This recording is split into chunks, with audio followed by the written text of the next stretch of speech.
Hey, welcome to my kitchen. Chef Mike here with Chef Tony Johnson coming out of Florida to visit us to do some cooking today. So why'd you come up to Georgia? Georgia's open. Yeah, oh, I thought you came for a haircut. Oh yeah. Let's see your haircut. Hey, it worked! Well, we just got them all cut. We just washed our hands. We're getting ready to go here, but first things first. Oh yeah. A little basement in the basement. I'm sure you can hear the dogs in the background. We got our dogs with us today. It's 2 chefs and 2 dogs today. Yeah, we got Rocky on the left, and we got Reagan on the brown one just circling.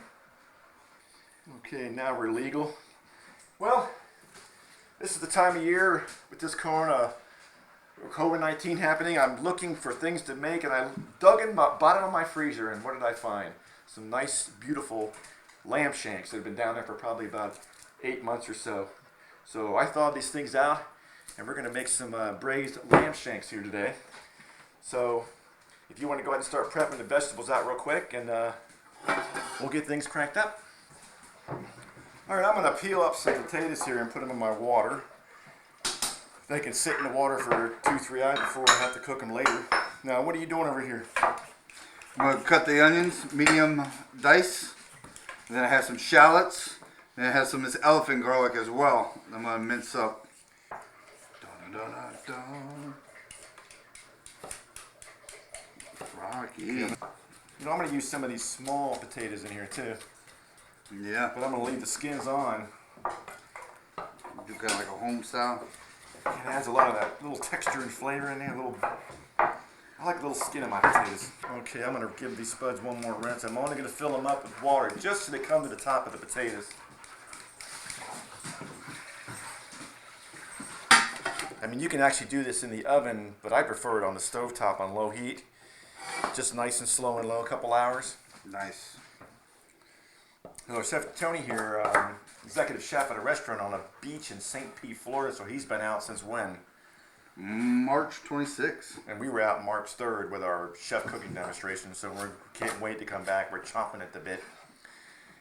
Get out there and see the customers again. And cook for them and sell some wine to them and some beer. My mom's recipe called for chicken broth in there from the 70s actually. But I found this mushroom stock. And I don't even remember the 70s. No, I do. you were 8.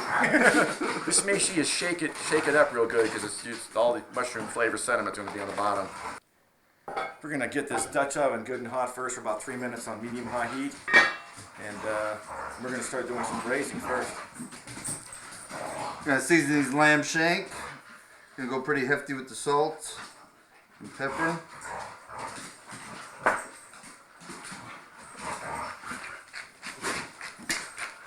Meantime, I'm going to add some oil. You can use vegetable oil. I love grapeseed oil because it's high heat oil and it doesn't add any flavor to it. Great for cooking, not for salad dressings. Get the wine open here.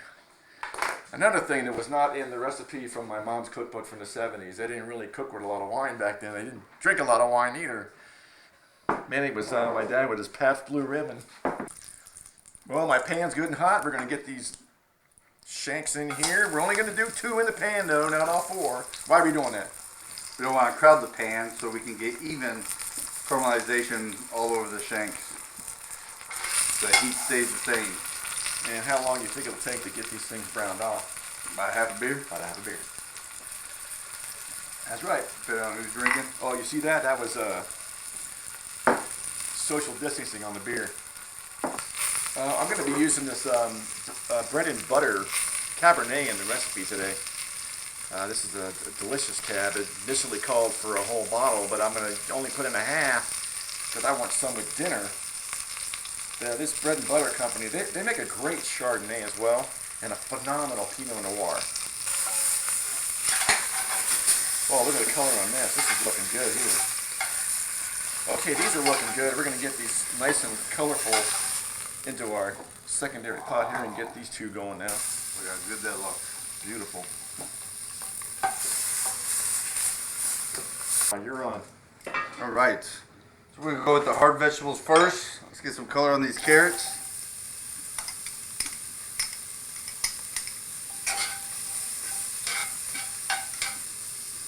These are about 3 carrots that are diced, and then I got 2 whole carrots that we'll cut up and we'll serve kind of like as a vegetable. And then we're going to add 1 medium onion and 1 shallot, both medium diced. You don't want to cut your vegetables too small, because again, you're going to be braising it, and it's just going to keep cooking. It's going to disintegrate. And now the liquid from the onion and the carrots is kind of bringing up some of that fond from the bottom of the pan naturally. And the fond is from when you caramelize and you sear those meat, that lamb, and it just kind of sticks to the bottom of that. And that's just going to add flavor to any sauce that we have in here. Then we're going to add 3 cloves of that elephant garlic that are kind of just roughly chopped. Again, you don't want to go too small, because it's just going to all cook down. So that's about, if they're regular sized cloves, that's probably about 6 cloves of garlic, regular sized garlic. Oh, like Julia Child. That's about 6 cloves of garlic you put in there.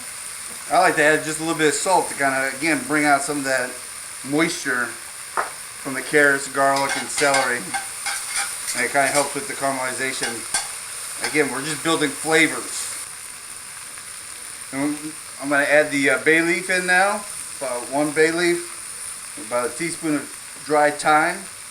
I put these in now so they can kind of almost kind of rehydrate and bring some of those oils out of that dry thyme and that dry basil.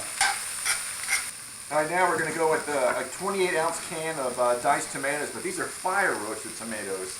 A little layer of flavor in here. And another thing you couldn't get back in the 70s. Dogs are having fun. Oh, that smells awesome. No, it's not ready yet.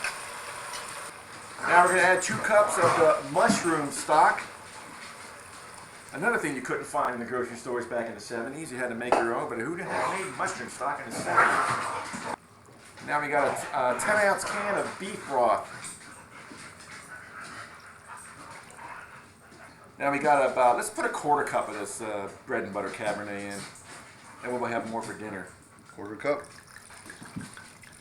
Yeah, it looks like we have quite a bit of liquid. And we got 2 tablespoons, or no, that's a 1/4 cup of our balsamic vinegar. Any certain age? Yep. And of course the fresh rosemary. We got about 2 tablespoons of the fresh rosemary in here. We're going to bring it all together. And here's our braising liquid. Ooh, look at that. Now we got a simmer going on our pot. We're going to get our shanks in here. Make sure they're submerged so they can do their braising. Let me take a picture of that. Submerged. And we'll pop on the lid now. We're going to go to the lowest setting for simmer. Now we're going to let it simmer for about 2 hours, maybe 2.5, 3 hours, depending on how nice and tender it is when we're checking it. In the meantime, we'll head out the back, play with the dogs, and have some beers. Sounds good. Alright, so we're going to take out these shanks.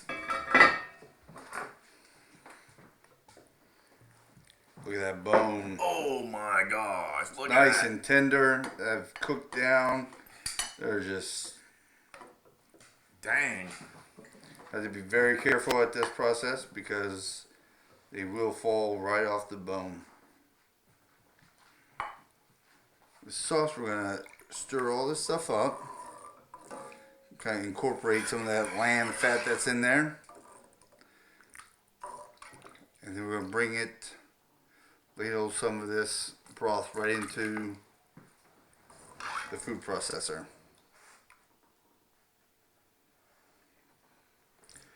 We don't want to put too much in here, again, because it's hot. It's going to expand. We don't want the food processor to squirt any of this sauce out. We got the tomatoes, we have the carrots, the onions. Our Alright. Ready? Let's pulse. You can see the smoke coming out because it's hot. You just want nice and smooth. Oh, that's beautiful. We add this to the pan.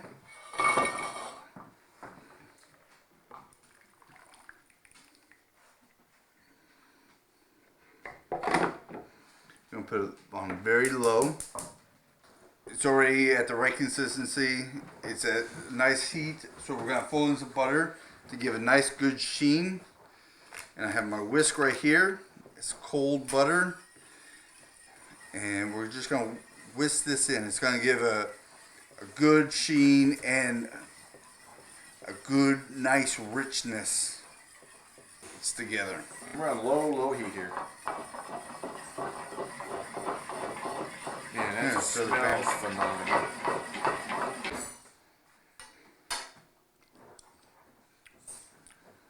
Pinch of salt and some fresh cracked black pepper.